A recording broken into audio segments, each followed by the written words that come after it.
Itu persis saya baru lulus kuliah S1 waktu itu dari IAIN Sunan Gunung Jati di Serang. Kebetulan almarhum bapak saya masih ada.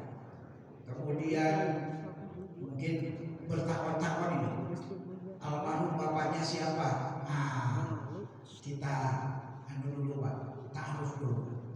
Kalau nggak kenal, Anda sayangnya. Supaya sayang, yuk kita kenalan. Betul. Saya ini bukan siapa-siapa Pak. Dede wong liya mriki niki kula. Kula pun ati asli brojolan niki niki. Cihelang. Wih, ngomong apa kula? Ngomong Jawa Serang. Oke, kertas boten. Ngeten sing kertas. Alhamdulillah. Ngomong Jawa Serang. Lamun Serang asli pun niku ngomongnya Jawa Pak. Niku napa itu ya. Makanya Jawa dengan Serang itu Jawa dengan Sunda itu hampir ada mirip-mirip Pak. Niku itu etak. Makanya ngaji kalau yang ngaji ke orang Jawa atau ngaji di Banten atau di Serang itu ketemu ngajinya dengan bahasa Jawa artinya. Al-kalam utawi aran kalam huwa iku utawi aran kalam. Jadi mubtada khobar mubtada. Ya, jadi upama ini nasuka mapan harusnya al-kalam ari aran kalam huwa eta ari aran kalam gitu. Sana situ para santri. Sana situ. Itu sana situ. Ada. Jadi perlu saya jelaskan karena banyak yang mispersepsi tentang Banten ini Pak. Yang pertama, Banten itu sekarang adalah provinsi ke-33. Alhamdulillah. Dulu sebelum jadi provinsi namanya adalah Keresidenan. Keresidenan Banten itu wilayahnya atau kabupaten provinsi Banten itu sekarang wilayahnya adalah Kabupaten Tangerang, Kota Tangerang, Tangerang Selatan. Itu 3 Pak. Kemudian arah ke sebelah kanannya itu ada Kabupaten Pandeglang, ada Kabupaten Lebak. Bukan Kabupaten Rangkas. Napik salami. Ulah Pak. Jadi Rangkas itu bagian dari Kabupaten Lebak. Ujungnya itu perbatasan dengan Pelabuhan Ratu. Nah, berikutnya ada Kota Serang, ada Kabupaten Serang. Ada ada Kota Cirebon. Itu Pak wilayahnya. Nah, jadi kalau ada orang ngomong dari Banten, kalau yang ring 1 Banten, Kesultanan Banten itu adanya di Kecamatan Kasemen, Kota Serang. Dan semua yang ring 1 dengan Kesultanan Banten itu adalah ngomongnya dengan bahasa Jawa Serang. Nah, itu adalah karena Jawa ke Serang itu bawaannya dari Cirebon. Karena putra dari Sultan Gunung Jati. Ya, jadi putranya Sultan Hasanuddin dari Sunan Gunung Jati. Itu saja Pak. Supaya kalau ada yang ngomong dari Banten wilayah mana? Kalau dari provinsi betul. Tapi kalau dari kota, kalau yang ring 1-nya Banten itu yang keturunannya tuh bagus, entus. Kalau yang perempuannya ratu, nah itu susunannya dari situ Pak. Dan makanya kuburan-kuburan para sultan Banten itu adanya di wilayah Kota Serang. Nah, ini kadang-kadang kan suka ada yang mengaku. Dan saya beritahukan juga, ini punten, kalau ada yang ngaku-ngaku tuh bagus Pak. Nah, ngaku-ngaku tuh bagus. Itu sama dengan sekarang yang ngaku-ngaku Habib gitu Pak. Nah, itu harus jelas dulu susunannya. Jangan mentang-mentang dari Banten keturunan Sultan Hasanuddin Hasanuddin, itu belum tentu. Dan Profesor Dr. Utang Ramuwijaya, salah seorang anggota Pentashih Al-Quran, mungkin kalau Bapak lihat itu di terjemahan suka ada Pentashih Al-Quran, yaitu Prof. Dr. Utang Ramuwijaya, itu beliau adalah guru besar dan dosen di Universitas Islam Negeri di Banten, dan beliau aslinya dari Bandung, dan kebetulan itu teman kuliahnya kakang kule kakak saya, yaitu Amamun Nawawi. Jadi itu temannya, alhamdulillah. Nah, jadi kebetulan hari ini saya sedikit flashback dengan keberadaan saya di sini. Jadi kula niki dene sinten-sinten pribados ieu sanes sasaha. Janten kadieu teh alhamdulillah diangken deui janten tiasa silaturahmi. Ya alhamdulillah. Bapak-bapak yang dimuliakan Allah, cukup perkenalannya itu saja Pak ya. Jadi yang baru-baru biar tahu nih. Dulu ini masjid, ini ada kolomnya dulu, nggak pakai keramik, dulu pakai bilik, ya. Itu kolomnya di depan, masih zaman gua saya, gua Haji Pasasi. Itu alhamdulillah. Ini di pojok sini tempat beliau ngajar, dan di sini tempat saya ngaji dulu ke Imam Kacek, Ustadz Kacek. Masih ada belum? Alhamdulillah. Ya, karena dulu saya tidak boleh ngaji sama bapak itu kecuali di rumah sudah hatam juz amma. Jadi kalau sudah hatam juz amma baru boleh ikut ngaji ke sini. Jadi saya harus hatamkan dulu juz amma di rumah. Ya, untuk menjaga orisinilitas lidah dari Serang, dari Banten. Ya, supaya seperti itulah cita-cita orang tua saya dulu, supaya anaknya diajar. Dan setelah saya pikir itu sangat benar sekali. Jadi jangan sampai putra putri bapak tidak pernah diajar oleh bapak yang bisa ngaji. Karena orang yang anaknya diajar ngaji oleh orang tuanya, walaupun hanya terutama adalah Al-Fatihah, maka pahalanya selama Al-Fatihah itu dibaca dalam setiap sholat dan sebagainya, maka dia akan mengalir kepada kedua orang tuanya, khususnya kepada bapaknya yang mengajar. Jadi jangan mudah menitipkan anak kepada orang lain untuk mengaji yang dasar, supaya bapak juga dapat kebagian pahala dari mengajar ngaji itu. Demikian asbabun nuzulnya kenapa tidak boleh mengaji dulu kepada orang lain kecuali orang tuanya dulu. Jadi insya Allah hari ini abah saya, bapak saya ada di belakang masjid sini, insya Allah mendengarkan dan insya Allah mendapatkan limpahan pahala kepada kedua orang tua saya, karena beliau yang mengajarkan Al-Fatihah, kemudian juz amma kepada saya, dan setiap saya jadi imam di beberapa masjid di Banten, insya Allah pahalanya terus mengalir. Jadi begitu Pak cerita panjangnya.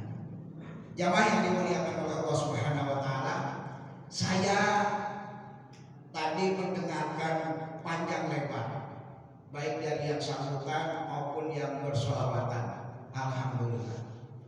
Ini pertanyaan dulu Pak. Boleh saya bertanya ya? Boleh Pak? Dek, boleh saya tanya Dek? Boleh. Kalau tidak boleh, bisa ngabur Pak. Ya, jadi pertanyaannya, kita ini merayakan Maulid Nabi atau memperingati Maulid Nabi? Memperingati. Kalau memperingati, apakah hanya setahun sekali atau setiap waktu? Nah, that's the difference between memperingati sama merayakan. Ini supaya kita jelas dulu. Kalau kuliah itu ibaratnya ada ada kontrak kuliah dulu. Ini biar jelas dulu. Jadi kita ini bukan merayakan Maulid Nabi, kita ini bukan memperingati tapi merayakan. Karena kalau merayakan hanya setahun sekali, persisnya pada setiap bulan Maulud. Tapi kalau memperingati harus setiap waktu, harus setiap saat. Karena baginda Nabi sudah mewarning kita, mengingatkan kita, man nasya sholata alayya faqad ahta'a tariqal jannah. Sing saha-saha jalmi anu hilap maca sholawat ka kaula faqad ahta'a, maka teman-teman sudah salah mencari jalan surganya. Hati-hati. Jadi membaca sholawat itu harus setiap saat, setiap waktu. Tadi saya terkodekan dengan apa tanda cinta Bapak kepada baginda Nabi? Kan ayo mari kita cintai Nabi. Apa Bapak tandanya cinta kepada baginda Nabi? Apa baca berjanji saja? Atau baca rotib saja? Tidak, itu bukan tanda cinta kepada Nabi. Salah satu tanda cinta, boleh saja. Tapi sebagai tanda cinta kepada baginda Nabi, tidak pernah kita melupakan bersolawat kepada baginda Nabi. Saya tanya Bapak, kalau Bapak orang yang mencintai Nabi, apakah selalu ingat kepada Nabi? Seperti orang jatuh cinta, it truly falling in love. Aisyah, betul-betul Bapak cinta kepada Nabi? Atau hanya PHP? Ayo. Sampian nih yang muda-muda, apa sampian benar-benar cinta kepada Nabi? Tanya. Kalau nggak tanya tak celurit sudah. Aduh, jangan lagi sampai. Gimana? Apa betul? Pokoknya my idol is Prophet Muhammad. It's bullshit.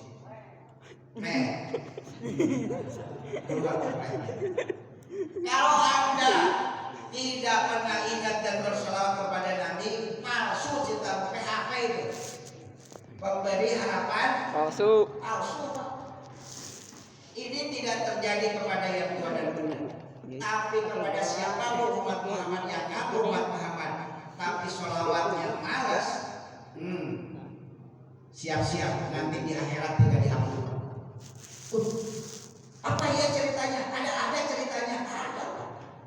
Bapak dalam Tanbihul Qaul, dalam kitab Tanbihul Qaul yang disyarah oleh Syekh Nawawi, itu ada kisah nanti kita nih Pak di alam mahsyar dikumpulkan.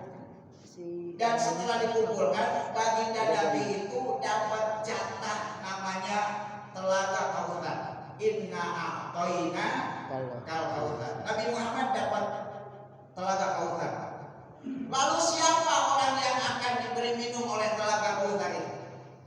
Nanti banyak orang yang berkerumun sambil teriak-teriak, ya Rasul, aku umatmu. Ya Rasul, aku umatmu ini. Sambil cingkat-cingkat. Rasulullah cuek, nggak peduli dengan teriakan orang itu. Kenapa sebabnya? Ayo, masa kamu dari wama atau apa sebab? Kira-kira kenapa sebabnya? Sebabnya karena tidak ada sinyal yang nyambung kepada baginda Nabi. Tidak ada koneksi yang nyambung kepada baginda Nabi. Apa mau kita nanti begitu Pak? Na'udzubillah min.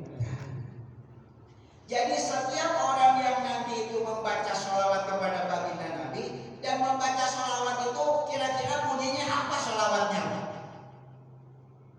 Yang sering kita baca yang simpel-simpel saja.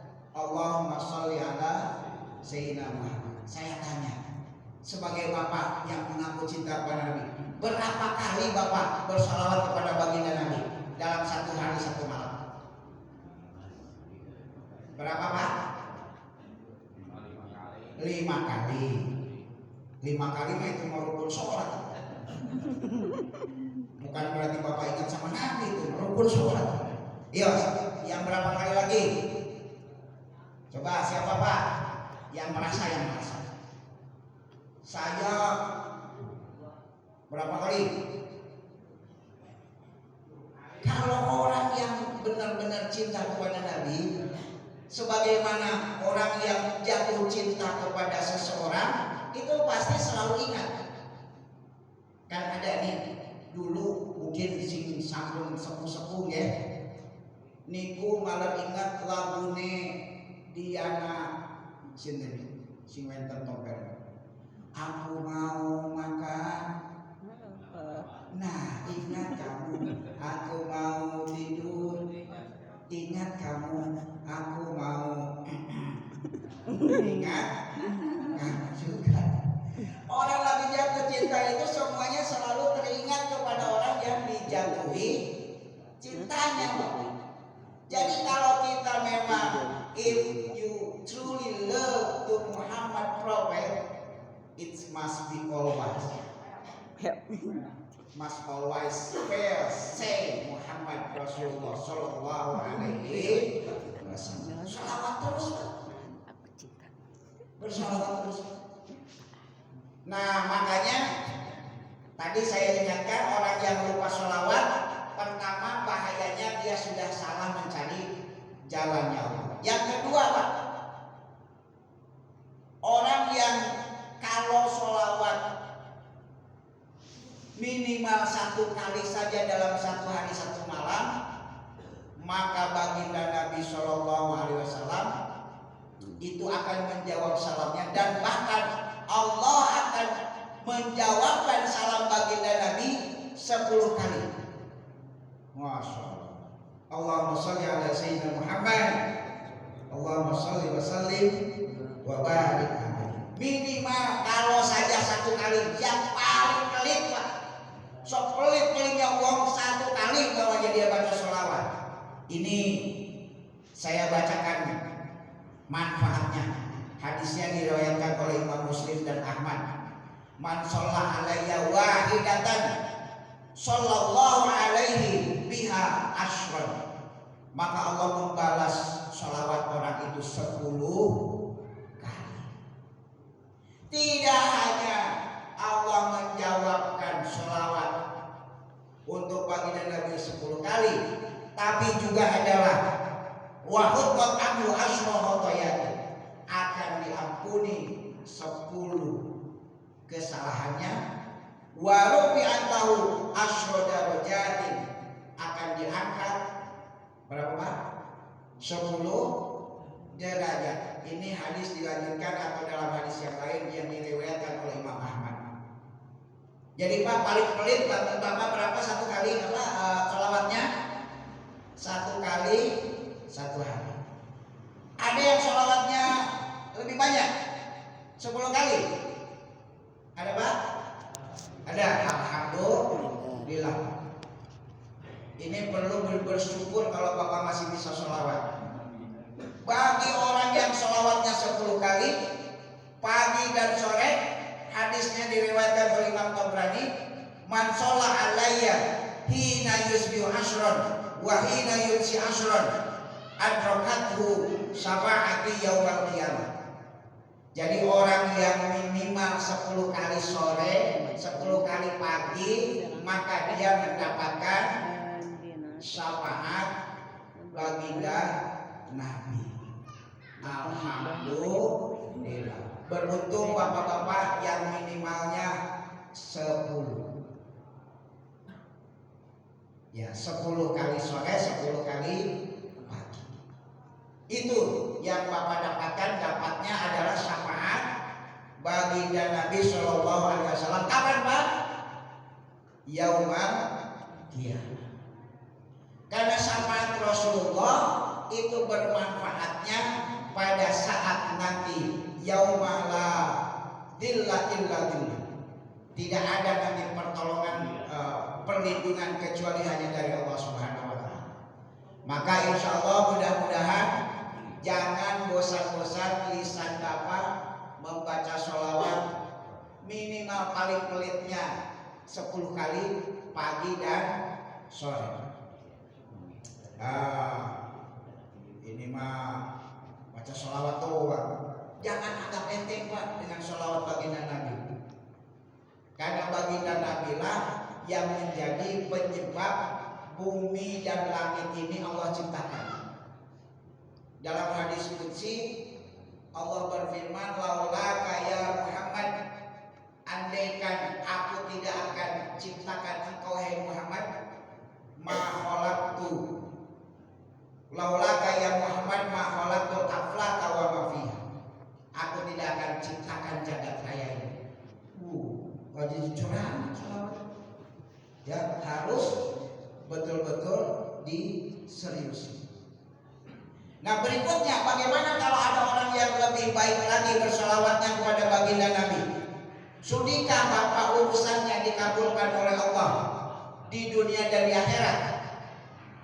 Pak, mau urusannya beres dunia akhirat Pak? Ya, your problem is solved by Allah dunia wal akhirat Pak? Mau Pak? Kalau yang nggak mau, sombong banget. Itu ya Mas Matra, sombong banget. Sombong banget. Nah, apa Pak manfaatnya kalau Bapak membaca sholat kepada baginda Nabi 100 kali dalam sehari? Apalagi ini malam Jumat. Kalau malam Jumat bagi yang baru menikah atau menikahnya masih baru itu sunnah. Malam Jumat dapat sunnahnya, tapi malam yang lain wajib. Ya kan? Jadi malam sunnah malam Jumat dapat sunnah, kalau malam lain dapat wajib. Apa yang harus dilakukan pada hari Jumat? Dalam wirid-wirid, dalam bab wirid, maka sebaiknya bapak-bapak yang memang Jumatan dan juga ibu yang ada di rumah itu wiridannya gak usah yang macam-macam, gak usah yang lain-lain, tapi perbanyak sholawat kepada baginda Nabi pada hari Jumat.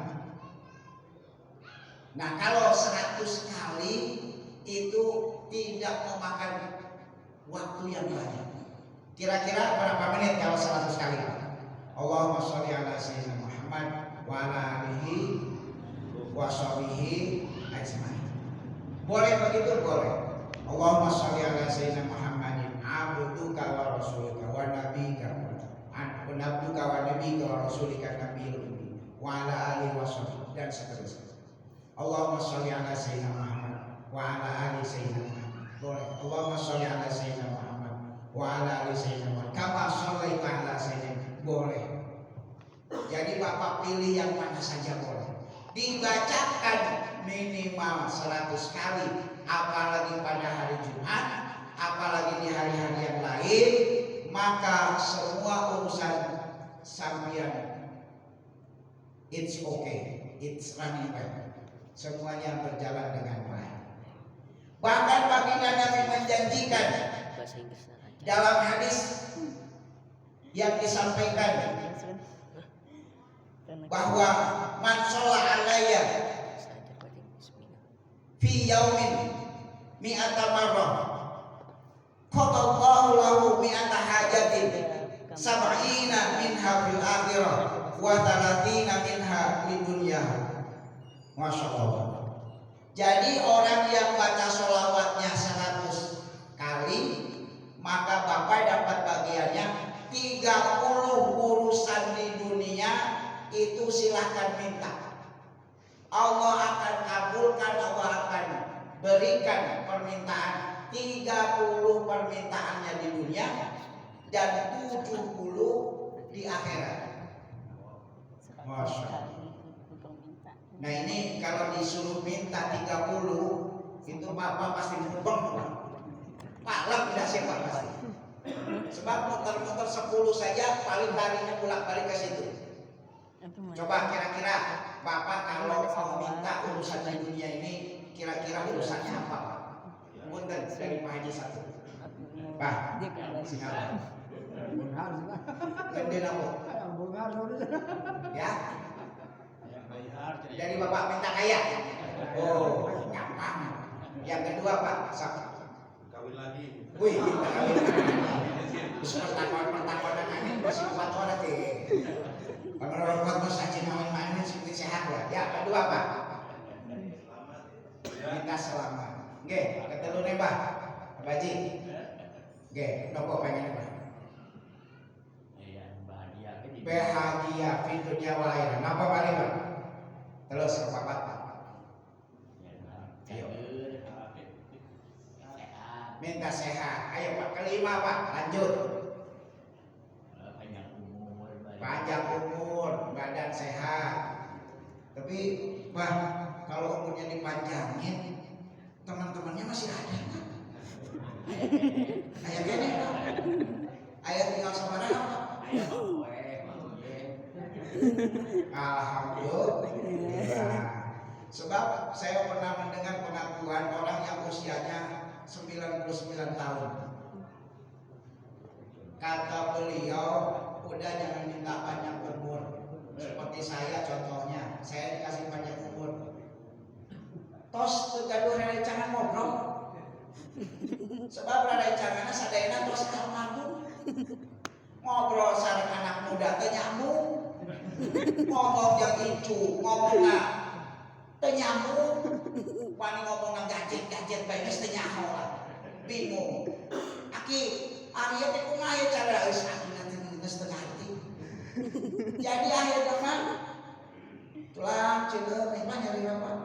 Itu gara-gara umurna panjang. Tapi mudah-mudahan kalaupun umurnya panjang sesuai dengan hadis Rasul, man tola umruhu wa hasuna amaluhu. Daripada tola amruhu wa sa'a amaluhu. Wah itu bilai Pak. Umurna panjang kelakuan geblek Pak. Eta mah nambahkeun dosa. Tapi umurna panjang perbuatannya soleh. Alhamdulillah. Kemarin saya pernah ngobrol sama kakek-kakek. Ya umurnya sudah 80 tahun. Dia sudah tinggal tiap hari ke masjid, ucap ucul bawa sepeda. Yai, lamun kan ngende permintaan yang Allah tuh. Kalau disuruh minta sama Allah, apa mau minta apa? Mau panjang umur, wis ya bener. Sekarang aja saya udah gak punya teman saya tinggal satu. Makanya tiap hari muncul ke rumah temannya. Begitu Pak. Jadi mudah-mudahan panjang umurnya, soleh. Amin ya rabbal alamin. Baru 5 tuh kan. Dari sini kan. Ayo yang muda mau minta apa? Minta barokah. 6. Ayo yang muda lagi minta apa? Rabi ayu. Sekarang semua minta tebel. Apa lagi? Apalagi? Oh udah bingung tuh. Baru 6. Apa? Minta ilmu. Wah pintar ya. Sok kan ada 8. Hah?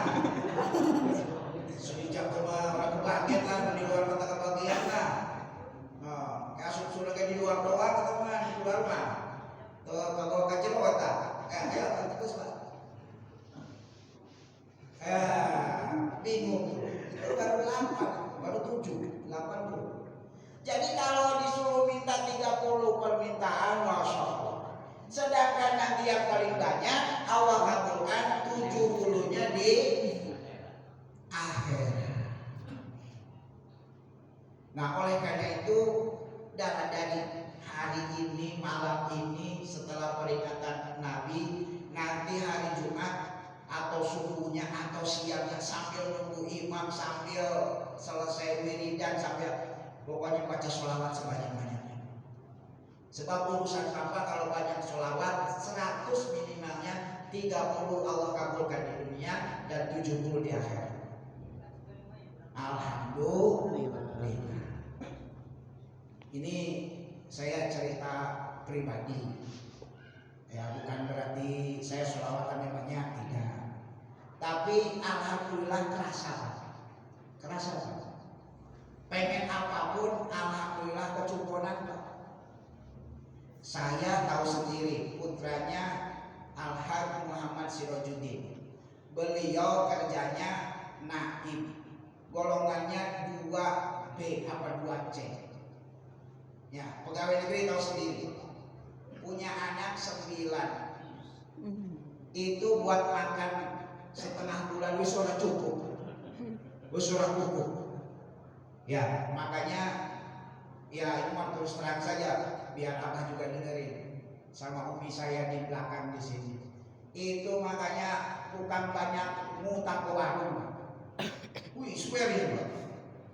Nih, saya dengan akhirat. Nah, itu tukang disuruh-suruh. Tapi dengan berbanyak di antaranya sholawat yang impossible, that something impossible it become possible. Sesuatu yang mustahil, tidak ada yang mustahil kalau kita membaca sholawat. Apa di antaranya? Saya gak pernah ngelamun kuliah, Pak. Tapi tahadutsan bin nikmah saya lulus kuliah S1. Bapak meninggal tahun 82. Bapak meninggal tahun 82. Saya pakai 88. Saya baru masuk kuliah semester 2. Untuk ngambil honor, untuk ngambil pensiun, buat makan di rumah tidak cukup. Tapi alhamdulillah saya hanya cukup didoakan oleh Bapak dengan ucapan, mudah-mudahan mana menang beasiswa. Tidak tahunya Bapak mau meninggal. Dan tahadutsan bin nikmah saya berterima kasih kepada Pak Harto. Mudah-mudahan pahalanya sampai kepada beliau. Walaupun beliau itu mungkin zaman dulu dianggap sebagai orang yang diktator atau apa, tapi jasanya banyak. Beliau memberikan beasiswa super smart. Alhamdulillah selama 3 tahun saya dapat beasiswa super smart. Itu tidak mustahil, Pak. Kemudian setelah S1 saya bisa lanjut S2. Yang tidak, jangankan ngelamun, Pak. Punya pikiran pengen saja udah nggak mungkin. Karena S2 pada waktu itu tahun 2000 biayanya 13 juta. Duit di mana segede gitu. Tapi alhamdulillah tahadutsan bin nikmah saya bayar hanya 5 juta. Jadi yang 7 jutanya alhamdulillah dapat beasiswa lagi. Alhamdulillah. Jadi saya bercerita pribadi tujuannya supaya yang lain untuk belajar tetap semangat. Tidak ada mustahil orang kampung dari desa Cihelang bisa menjadi seorang jenderal, bisa menjadi seorang direktur, bisa menjadi seorang profesor, bisa menjadi seorang doktor. Tidak mustahil. Makanya Bapak yang punya putra, yang punya putri itu nggak usah khawatir, tidak usah takut. Karena baginda Nabi sudah memberikan jaminan kepada putra putri Bapak. Kalau Bapak, putra dan putrinya sedang sekolah atau kuliah. Apa jaminan dari baginda Nabi? Arba'atu haqqin. Ada 4 golongan orang yang dapat arba'atu haqqin Allah aunu. Ada 4 golongan orang yang akan dibantu oleh Allah, dilindungi oleh Allah. Yang pertama al-ghazi, orang yang mau perang. Yang kedua adalah al-mutazawwij, orang yang mau menikah. Nah, jadi para jombloan-jomblowati yang mau menikah harus gajah. Ya, Allah akan tolong dan Allah akan berikan kemudahan bagi orang yang menikah. Asal tujuannya benar. Ya, jangan sekedar punya istri, tapi tujuannya supaya lebih mendekatkan diri kepada Allah.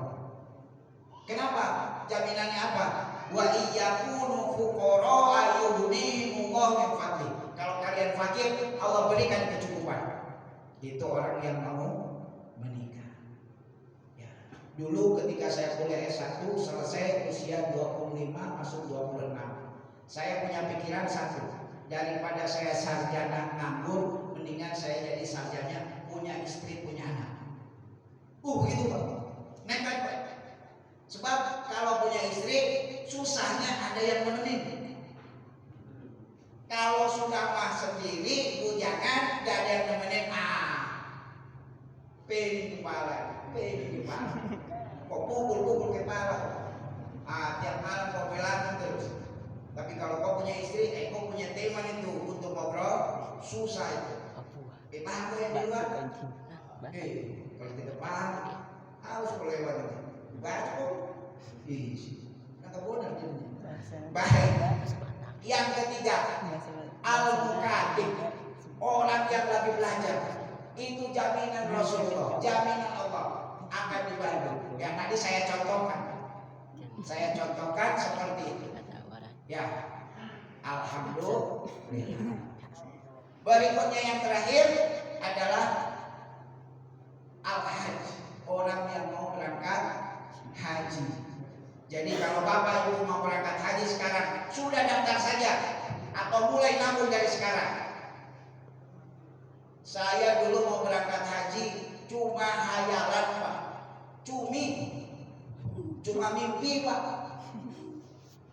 Kenapa cuma mimpi? Bayangkan dapat satu kutub 20 juta waktu itu, harus 20 juta. Saya dari mana uangnya? Tapi dengan Bismillahirrahmanirrahim, dengan dibawa jaminan Rasulullah, maka saya mulai menabung. Punya uang 100.000 saya tabung, punya 50.000 saya tabung. Pokoknya setiap punya uang walaupun kecil saya tabung. 2 tahun Pak, alhamdulillah itu sudah mau 20 juta.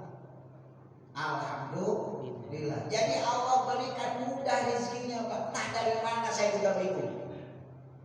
Tapi ketika mau pelunasan tahan minimal, kebetulan istri saya dapat rezeki, langsung ditembak. Jadi begitu caranya Pak. Alhamdulillah tahun 2012 saya bisa berangkat haji. 2009 saya daftar. 2011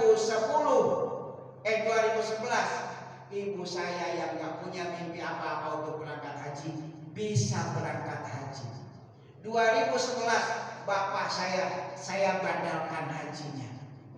Jadi alhamdulillah Muhammad Sirajuddin itu sudah haji dibadalkan. Zaman dulu 6 juta, sekarang sudah 15 juta badal haji. Dan sekarang di Kota Serang berangkat haji itu kalau daftar hari ini tunggu 25 tahun. Hari di Sukabumi seberapa tahun bahkan masalahnya? Seberapa? 10. Enak atau 10 mah? 17. Berarti masih lebih cepat daripada Serang. Serang 25 tahun Pak. Jadi kalau putra Bapak daftar hari ini 25, itu baru 50 tahun nanti baru berangkat Pak. Jadi kalau ada hari ini yang sudah daftar usianya sudah sepuh belum berangkat, itu berarti masih ada yang lebih tua daripada yang tua ini. Begitu Pak urutannya Pak. Ayo Pak, sok daftarin. Makanya sekarang daftar haji itu anak SD boleh Pak. Anak SD boleh daftar haji Pak. Sok daftarin. Mau didaftarin? Udah pernah lihat Mekah? Udah belum? Di kayu Ustaz Adi, udah pernah lihat Mekah belum? Udah lihat pernah apa? Belum. Mau haji? Daftar sendiri ya. Bukan Ustaz Adi. Kalau Ustaz Adi uangnya entah dari mana, gampang gitu. Nah, jadi jamaah yang dimuliakan Allah, bener. Jamaah yang dimuliakan Allah itu sholawat kalau 100 kali. Bagaimana kalau yang sholawatnya 1000 kali? Ada kelasnya yang 1000 Pak. Baginda Nabi menjanjikan man sholat alayya fi yaumin alfa sholatin lam tamut hatta yubashshira bil jannah. Masya Allah, it's the best.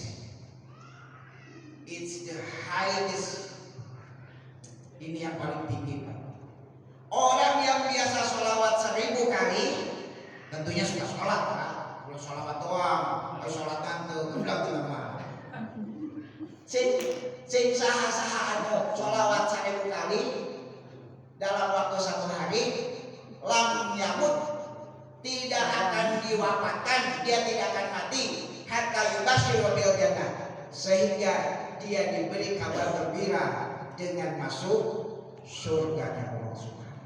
Alhamdulillah. Wis gampang. Ya, dulu. Iya betul. Dulu dapat. Ini punten. Abdi teh lahir mah di Sunda, tapi umur kitos 40 tahun atau 50 tahun lampung di Serang. Jantan nyarios besok. Bahasa Serang mah eta campur bae. Tapi lamun di Serang campur ka Sunda, Pak. Itu ketarik-tarik, Pak. Tapi kami di kampus, terusan maulang di kampus, campurna tadi teh bahasa Inggris bae. Umat di kampungna, kantos mondokna di pesantren anu wajib nyarios bahasa Inggris. Tapi itu sertifikat bahasa Inggris, guru bahasa Inggris. Ya, tapi kami tos dipasih gede ke pemerintah 3 tahun pengen sertifikasi bahasa Inggris. Sasasinya 1.200.000. Karena saya pilih kampus, jadi saya tinggalkan sertifikasi bahasa Inggris. Upami bahasa Arab, aku eta mah kedah deui, Pak. Kemudian di pondok modern cabang Gontor mah, bahasa Arab memang sadidinten eta udah diterangkeunana ku bahasa Arab. Jadi upami nerangkeun ku bahasa Nusa teh sakene. Nah gitu, jadi biasa sabaraha bahasa. Ya sakitu lah. Jamaah yang dimuliakan Allah, jadi sebagai tanda kita cinta kepada baginda Nabi, tak kedah gitu, Pak. Jadi urusannya insya Allah beres. Jadi lamun urusan ngapain itu beres-beres, utang kebayaran, ojol, pinjol, tambah gede, diudak-udak, eta mah urusanna tapi karena Allah sareng Rasul. Jadi supaya urusannya beres, sok sholawat Bapak terkedah Bapak gaduh abdas, Pak. Tidak perlu Bapak punya wudu sholawat itu. Bapak mau sambil jalan, mau sambil kerja, mau sambil apa, itu pasti kan. Ya. Atau yang lainnya perbanyak istighfar. Selain sholawat banyak istighfar. Istaghfiru rabbakum innahu kana ghaffar yursilis sama alaikum midra wa yumdikum bi amwalin wa banin. Dan ini sudah dibuktikan ketika Imam Ahmad bin Hanbal suatu hari dia tersesat.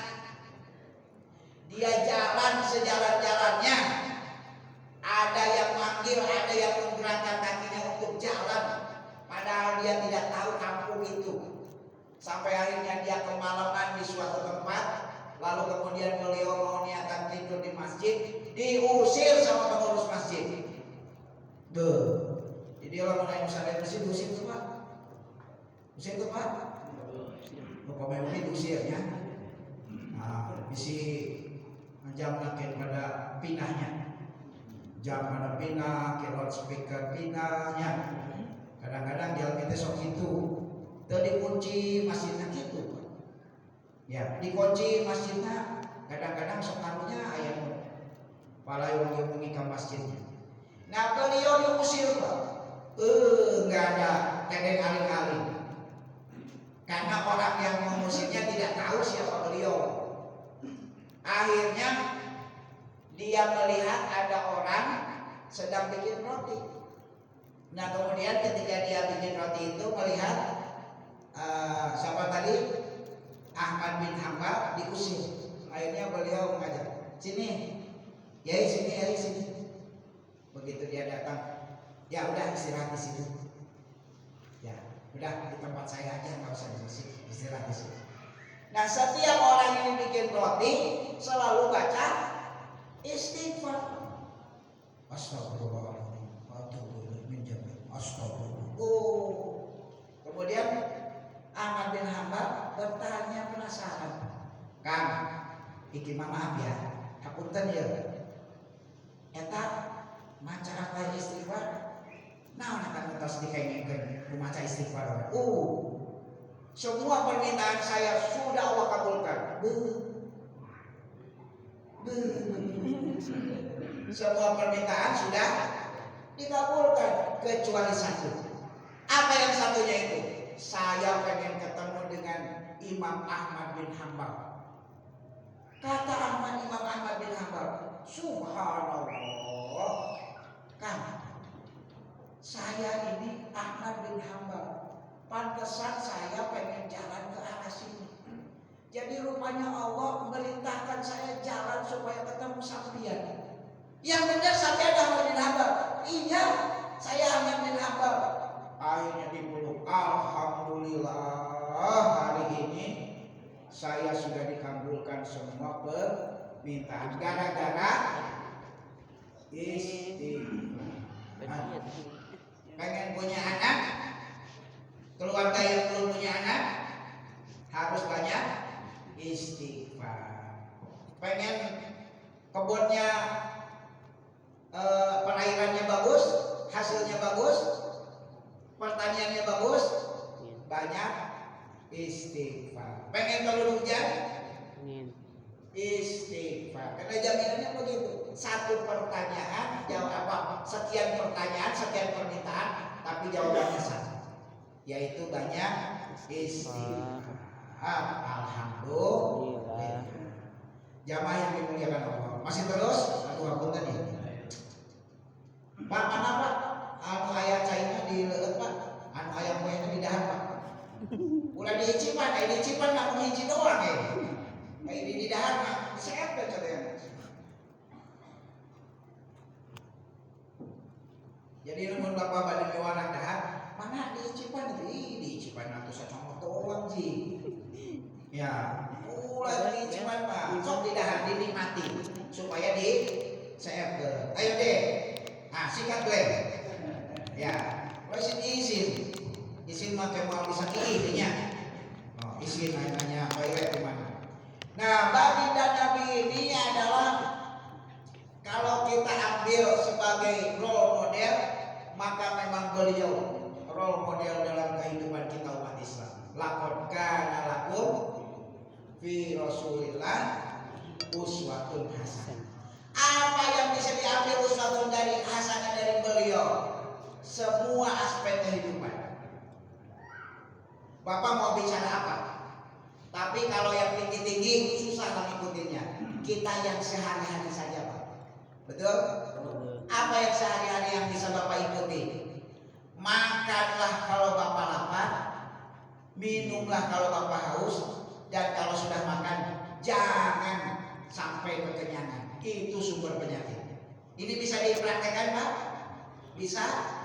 Nah, kata baginda Nabi, teori makannya orang Islam itu harus nahnu qaumun la nakul hatta naju wa idza akalna la nasba. Ambil teori ini, insya Allah sehat walafiat, tidak akan kena diabetes, tidak akan kena mah, tidak akan kena stroke, tidak akan kena penyakit yang lain. Bapak pengen tahu dokter di Arab pada nganggur? Ada yang pernah dengar nggak dokter di Arab pada nganggur? Kenapa sebabnya dokter di Arab pada nganggur? Kalau di kita kan rumah sakit tambah banyak, yang sakit lebih banyak lagi. Dokter tambah canggih, penyakitnya tambah canggih. Itu gara-gara kisi petang. Das dicubetan, das dicubetan, das dicubetan, das dicubetan. Hulu main betul. Jadi kalau di Serang, kalau mau ngikutin miringin dangdut begitu, das dicubetan, das dicubetan. Kenapa pada nganggur di Arab? Di kita malah banyak yang sakit. Karena pola makan kita yang salah. Kenapa saya bisa mengatakan salah? Karena di Arab banyak makanan, orang makannya juga banyak, tapi tidak menjadi penyakit. Nah, di antara yang tadi salah itu, kita perutnya masih kenyang, ada makanan sikat lagi. Bahkan kalau dibagi gratis, lamun perlu mah batul ulah kabagian. Keur urang sorangan. Gratis kadang-kadang begitu. Ya ini Jumat berkah. Udah ngambil, putar lagi. Ambil lagi. Itu sampai kejadian di Mekah, Pak. Kan di Mekah sering terjadi pembagian tuh sedekah orang-orang Arab tuh. Pakai mobil, pakai apa khusus tempat. Itu kadang-kadang orang Indonesia yang haji begitu. Udah ngambil muter lagi. Ya akhirnya ketahuan. Ih, sirmaning. Ya, sampean maning. Jadi kalau kita makannya insya Allah baik, bagus, sesuai dengan teori Rasul, maka insya Allah kita semuanya sehat. Seperti ngomongnya sehat, baik badannya. Alhamdulillah. Abdi mah penyakitnya atas diabetes. Tos 12 tahun diabetesnya. Abdi mah panyawatna tos darah tinggi, hipertensi. Eta tos 38 tahun hipertensi. Adina panyawatna atos asam urat, atos kolesterol. Wah pokoknya perfect. Apakah? Perfect. Kenapa? Karena saya ngaku olah makan saya salah dulunya. Ya setelah sekarang baru setelah semua penyakitnya datang baru kita tahu diri. Jadi hampunten selesai dari sini nanti saya langsung langsung pulang ke sehat. Ya mudah-mudahan selamat pulang mungkin sampai jam 3 atau jam 4. Mudah-mudahan tidak macet. Karena kebetulan besoknya saya punya jadwal voting. Ya saya tidak bercerita macam-macam. Saya kan dari dari Cibadak, dari Karangtengah. Bapak memang asli dari Serang. Tapi begitu saya ke sana, itu kan sudah putus, Pak. Makanya Bapak itu tahu persis kenapa saya dibuang ke Serang. Karena saya bisa bersosialisasi dengan mudah. Sehingga alhamdulillah tahadukan minimah keluarga Serang, keluarga besar dari Serang itu bisa nyambung lagi. Dan saya malah dipakai menjadi sering penasehat perkawinan, sering mewakili keluarga atas nama mempelai laki-laki dan perempuan, dan kemudian sering diminta untuk ngasih nasihat perkawinan. Jadi dengan sebab itu alhamdulillah jadi nyambung lagi. Ada satu keluarga dari bapak yang dari anaknya pertama sampai terakhir itu selalu saya menjadi wakilnya. Jadi memang orang tua itu yang dengekeun. Pokoknya mah lamun dipiwaran kolot naon wae nurutnya. Ulah sok bantah kakol. Cilaka dia teh. Naon cilakana? Moal berkah dia teh. Ieu kula ya contohna. Alhamdulillah nurut kakol teh ka bapak. Dipiwaran mondok aja teu boga duit ge. Kadang-kadang mati 3 bulan tak ada ketemo. Kuat mau kan 3 bulan tak ada ketemo. Kade kudu nyolong kan. 2 bulan tak ada ketemo. Tahadukan minimal. Jadi nurut tak kolot. Kadang-kadang balik di pesantren ditahan. Kunaon can bayaran. Tapi alhamdulillah kunaon nurut ka kolot, begitu selesai kaseran kuliah. Kus doang bukan duit bae kuliah. Geus gampang ge bapak di adukeun.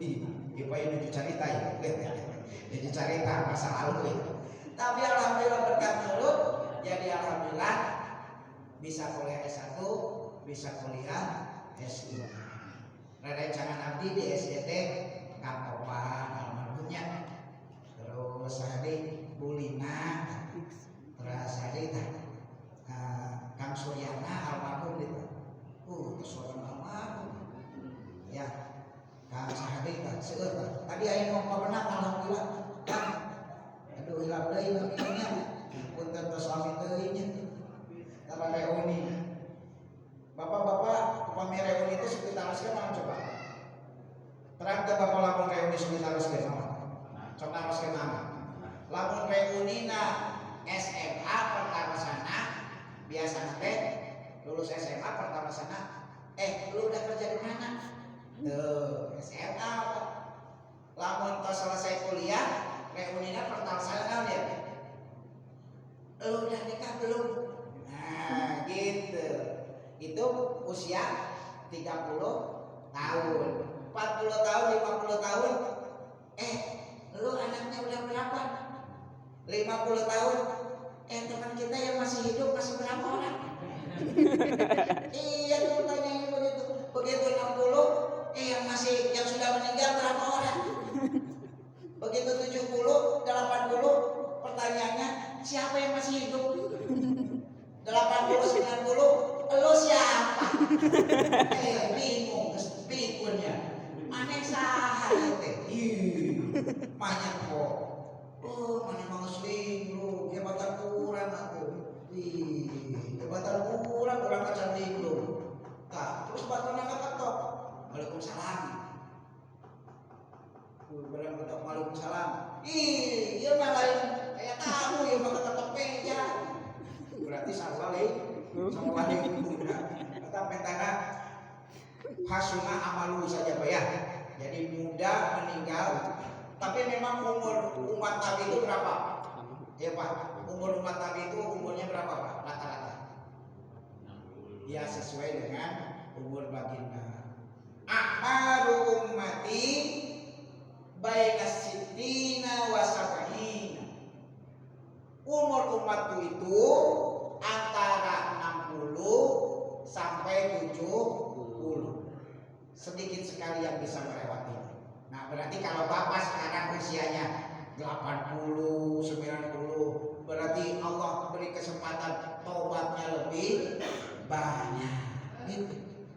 Kalau yang meninggal muda, alhamdulillah dosanya lebih sedikit. Tuh. Ya, sebab kematian itu memang tidak perlu kita takuti. Karena kalau orang meninggal berarti dia istirahat rohatan dari perbuatan dosa. Jadi adek, arek minta kolot, minta morabai di kali ya. Hari kami mampu mawai permintaan ya, arek diheula mana? Mas mau murah-murah mana? Mau kolot belakangan silakan. Atau mau kolot belakangan mau kolot diheula mana? Jadi jamaah yang dimuliakan Allah, cara yang pertama kita mengikuti sunnah Rasul adalah seperti ini. Atur pola makan, berarti sudah mengikuti sunnah Rasul. Man ahya sunnati faqad ahabbani, wa man ahabbani kana mahi fil jannah. Mantap.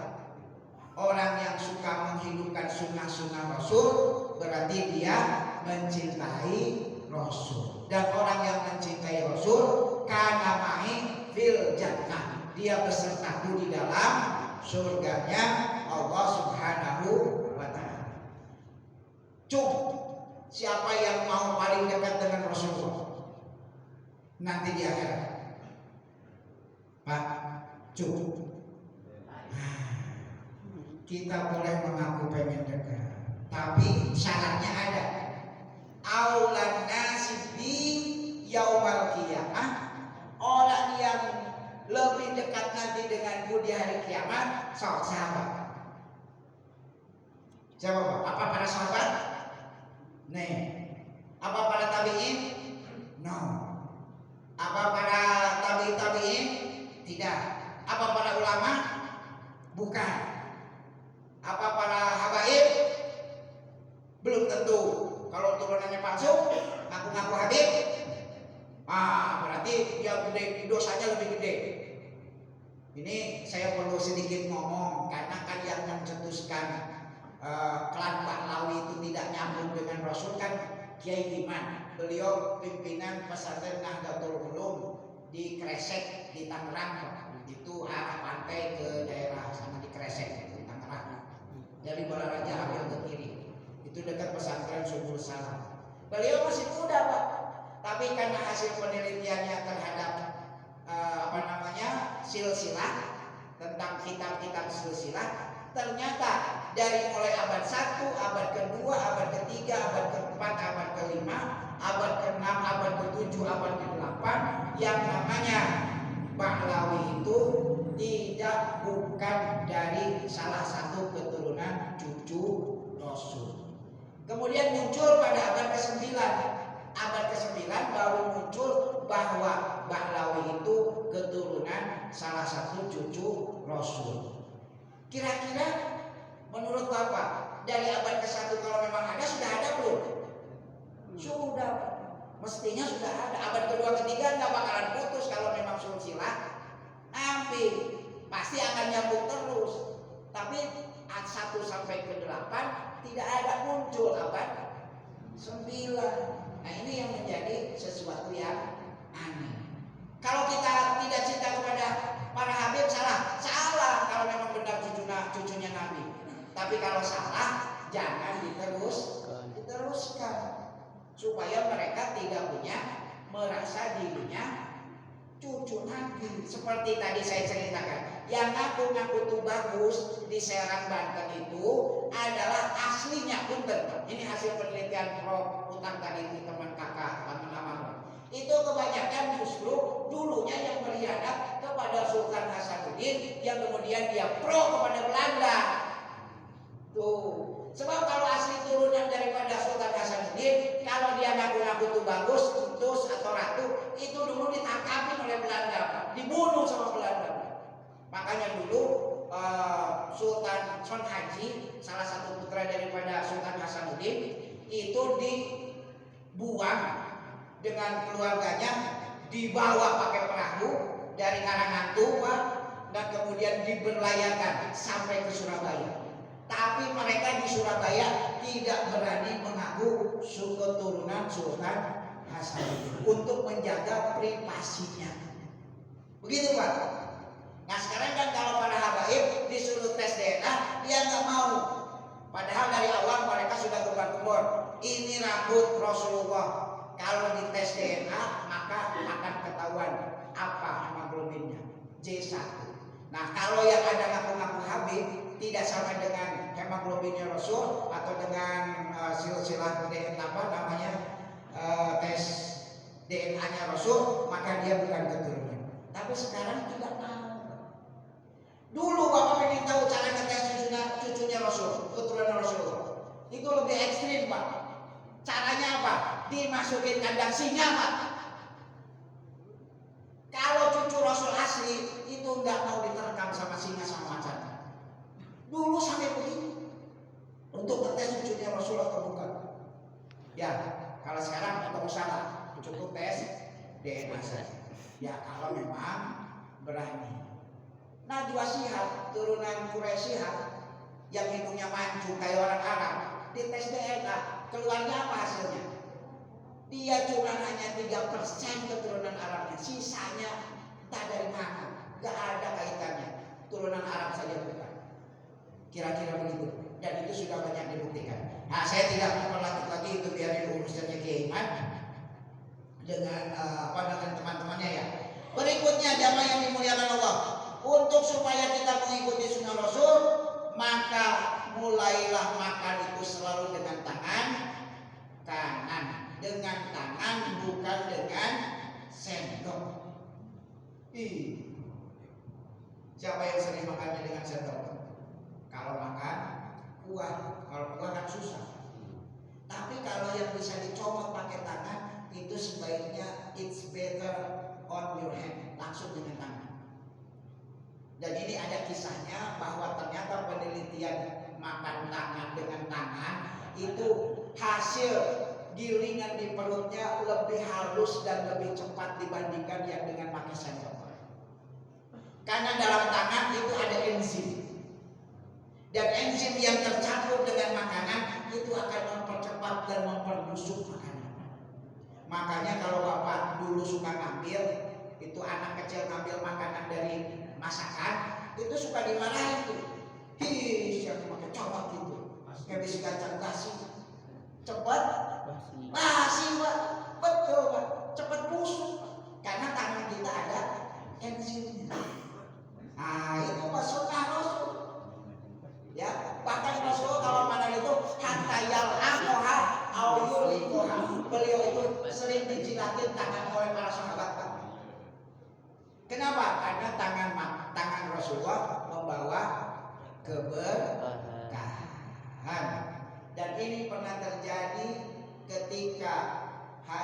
Agus Salim ikut konferensi meja bundar di Den Haag. Beliau ditertawakan oleh Belanda, oleh orang-orang Belanda. Kata orang Belanda sambil liatin Haji Agus Salim makan, kau sih itu lihat orang dilacak makan pakai tangan corok. Begitu beliau mendengar langsung dijawab, kau berdongseng, apa yang jorok? Ini tangan saya, yang punya saya sendiri, yang tahu bersih dan kotor saya sendiri, yang pakai saya sendiri, mulut saya sendiri. Di mana joroknya? Yang jorok Anda, bukan saya. Saya tanya sekarang, siapa yang cuci sendok ini? Tahu nggak? Saya tidak tahu. Apakah bersih atau tidak? Saya juga tidak tahu. Apakah ini sudah mulut satu orang atau dua orang atau 100 orang yang pakai? Saya juga tidak tahu. Berarti kalau begitu, siapa yang jorok? Kau berdok sehat? Gua ada bagus bulus ya? Nah, kira-kira gitu. Jadi ternyata yang jorok orang yang makan pakai sendok. So, bapak makan pakai sendok di prasmanan. Sendok itu sudah berapa orang yang makan? Bersih nggak cucinya? Yang pernah tahu. Berikutnya Pak, saya aplikasikan yang mudah-mudah saja supaya bapak dalam hidup ini ikut sunnah Rasul, tapi tidak berat-berat. Makan dan minum sambil duduk. Nah, Pak hati-hati, Dek. Sambil mau makan bisa sambil jalan-jalan ya. Jangan deh, sambil duduk. Kenapa makan sambil duduk dan minum sambil duduk? Supaya bisa ke tempatnya yang benar. Kalau makan, kalau minum sambil berdiri, itu hanya lewat ke tenggorokan dan kemudian lewat perut, pros langsung masuk ke kantong. Gak ada penahannya, gak ada pelapisnya, gak ada penyaringnya. Tapi begitu kita makan sambil duduk, maka ditahan oleh perut kita sehingga mengeluarkannya sedikit demi sedikit, tidak langsung pros. Nah, kalau makan juga sambil berdiri sama, tidak ada yang mengganjal. Ketika Rasulullah makan dengan duduk, maka baginda Nabi membagi perut itu kepada 3. Apa yang terbagi dalam perut kita? 3, sepertiga untuk makanan, sepertiga untuk udara, sepertiga untuk minum. Jadi jangan empat-empatan makan semua. Ingat harus minum, ingat untuk nafas. Makanya kalau buka bulan puasa, ulah semua dipisahkan kabeh, dipindahkan kabeh di meja. Begitu selesai, yuk sholat tarawih, pada kita wasiwan kita tarawih, masih dah cuma gitu Pak. Tapi memang hebatnya kalau kita kenyang, bagi orang Islam itu pernah diteliti kenapa dia tidak pada sakit habis pada kenyang buka puasa. Kalau yang taraweh, kalau yang habis makan dan taraweh itu penyakitan, jadi penyakit. Kenapa ketika orang taraweh tidak jadi penyakit? Karena dia gerak badan, apalagi yang sholat tarawehnya 23. Allahu Akbar, Allahu Akbar, keringat ngobrol, jadi energi. Nah itu Pak, gara-gara dipakai tarawih. Berikutnya, sunnah menikah usia 25 atau 26. Jadi jangan sampai terlalu tua. Laki-laki yang menikah ikuti sunnah Rasul. 25-26 itu adalah usia yang tidak terlalu banyak pemikiran. Terus pokoknya nikah, rezeki belakangan. Yang penting kerja. Insya Allah pernikahannya selamat. Tapi kalau yang sudah terlalu tua, pikirannya terlalu panjang. Jadi ini sunnah Rasul. Mengapa usia 25 atau 26? Jadi bapak kalau nanti ada anaknya minta nikah usia 25-26, udah nikahin saja. Yang penting ada jodohnya dan benar jodohnya. Jangan main sahabat di tengah jalan. Kalau di tengah jalan muncul kan ini tengah jalan. Nah, jangan yang dimulai baru. Laki-laki harus punya perhitungan. Kalau nikah usia 30, iya kalau dia langsung punya anak. Kalau enggak, katakanlah usia 33, 35 baru dikasih anak. Dia usia 50, anaknya baru baru usia berapa? Sok hitungan Pak. Baru 15 tahun. Dia usianya 60, anaknya baru usia 25. 60 sudah pensiun, 50 sudah sebentar lagi. Itu kalau langsung punya anak usia pernikahan 3 tahun. Kalau enggak, bayangkan usia 40 tahun baru punya anak. Anaknya baru 10 tahun, bapaknya sudah 50 tahun. Anaknya baru 20 tahun, lagi butuh biaya kuliah. Bapaknya baru usia udah usia 60 tahun. Sudah repot. Sudah enggak produktif lagi. Nah, jadi ingatnya ke situ, Pak. Jadi kita usia Rasulullah sunnahnya itu adalah supaya pas kita itu. Pas. Saya usia 59, 58 masuk 59. Cucu sudah 3. Alhamdulillah sudah punya cucu 3. Anak sudah sarjana semua.